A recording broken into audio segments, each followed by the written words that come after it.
Voodoo 4K. It's Ellerad. It's called Kenny Lockett. They're out of Ventura, California. If you like that joint, make sure you add it to your libraries, add it to your playlist. Let them know where you heard it first. 805 Entertainment says a 3.8. Man, I like them young wild niggas right there, man. Nah, that shit go hard. That shit's like 5 years old, and that shit is aging very well. That shit slap. It's aging very well. Jonathan Mercado says, I just made some videos with it and tagged it. I love the hat a lot. He's talking about our CTC radio merch, the Coast Got Next merch. You see me all dripped out.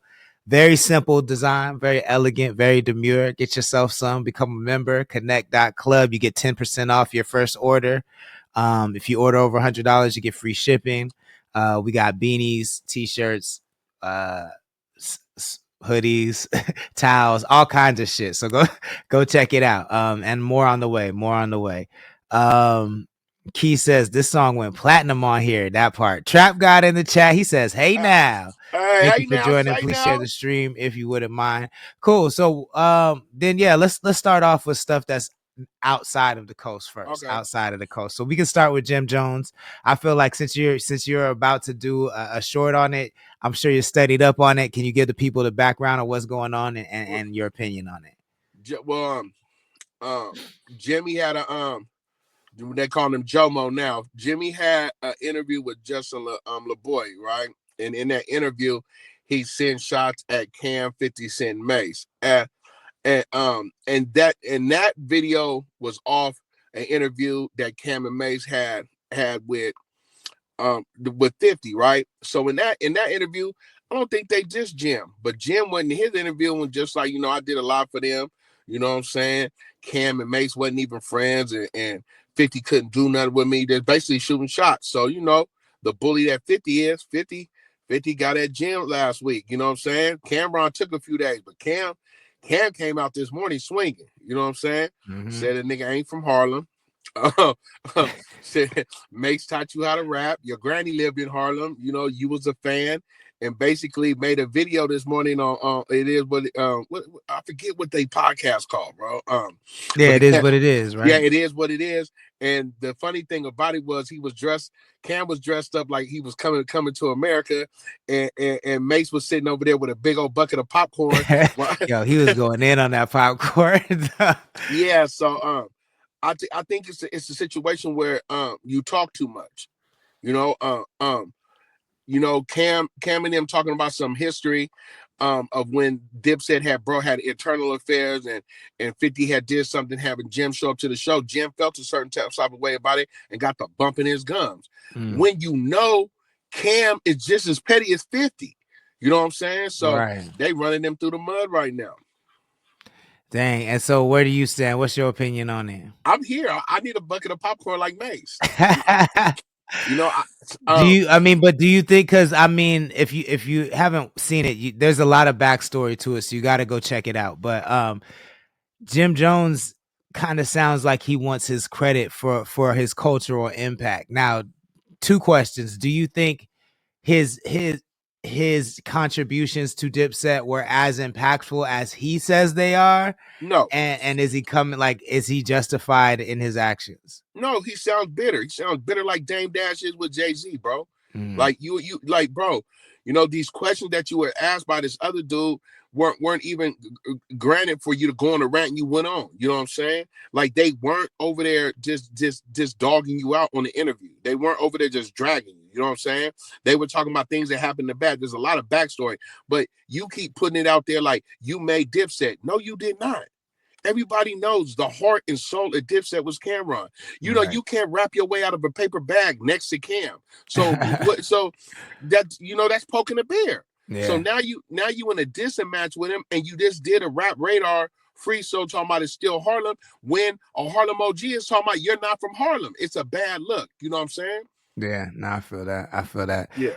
805 Entertainment says, I'm trying to warm up to that style of music. I think he's talking about Kenny Lockett. And he says, I'm stuck in my 90s, early 2000s. Oh, no, you talking about Connect, the Howfly joint. Yo. Okay. Going on with my camera, yo. It is doing its own goddamn thing. But you got it on autofocus? Not it's always on autofocus, but it don't do this. It shouldn't fuck with the zoom and shit. Oh yeah, yeah. Um, I seen you zoom in and zoom out a couple times. yeah, nah, it's doing it. It's doing that shit on its own. Hold on, y'all. I'm gonna be off Okay. camera for a second. But he's talking about Connect with How Fly and Jim Jones. How Fly and Cam Jones, not Jim Jones. I mean, you know what's really sad to me about this is like it feels like when Crump hip hop feels like it's going through the Crump situation when I don't know if people paid attention to that, but there was the Crump never really took off the way it could have because the founders of it couldn't come to a consensus on who created it and move forward. And I see all these little crews going through that shit right now in hip hop. Like everybody wants their slice of cake from the cultural history of it. Like like you said, Dame Dash is going through that. Jim Jones, Irv Gotti, ASAP Mob is going through that, and it's just really, really sad to see, man. It's really sad to see, and I think it's because people understand the attention that they can get by telling their stories.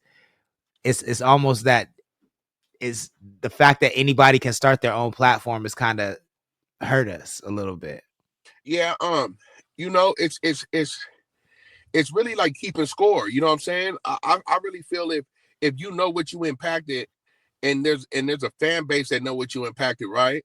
Then why are you on your soapbox standing like yelling it out? Like I did this, I did that, right? Like when you say Dipset, they're gonna say Jim Jones. It's not like you're Freaky Zeke or somebody. Or you Jewels, you're Jim Jones. You know what I'm saying? You're supposed to be Capo. If you call yourself Capo, you're supposed to act like Capo, right? And he was really bitter. And I don't think 50 or Cam would have really said nothing about what Jim said until he got to saying, man, get off my meat. Y'all some meat riders, and I did this and I did that for you. That's like keeping score. That's like me and you being homeboys, and I'm like, but I did this did for you, KO. But I did this Yeah. for you, Lord. You know, we don't do that. And like you said, the best thing you said is sad. You know what I'm saying? Because us as consumers and fans of hip hop or students of hip hop, we know what was brought to the table, right? You ain't got to keep putting that shit in my face and telling me what you did. I was there. I seen what you did. Yeah, and it hits a little different when they like when someone tries to take uh credit for like your main legacy. Like he tried to take credit for the pink. You know what I'm Yeah. saying? Like I'm like, whoa. Like even He if tried that's he tried to say that nigga had no drip, like you said. You know what I'm saying about how niggas drip. You know what I'm saying? Like nigga, I made your whole style. You know, like yeah, that's crazy. Like yeah, even if that were true, like we've never talked about that before. You know what I'm saying? yeah. So why are you bringing it up now? Kind of vibe in my mind. You know. Well, you see what he said today. He said, "Nigga, Mace taught you how to rap. Now, since you boy," I said, "Now." You know the whole thing And they about had too many clips of him saying it himself, so you know you know that shit's true. boy, that shit's it's so rough. That part. He having a bad day. That part.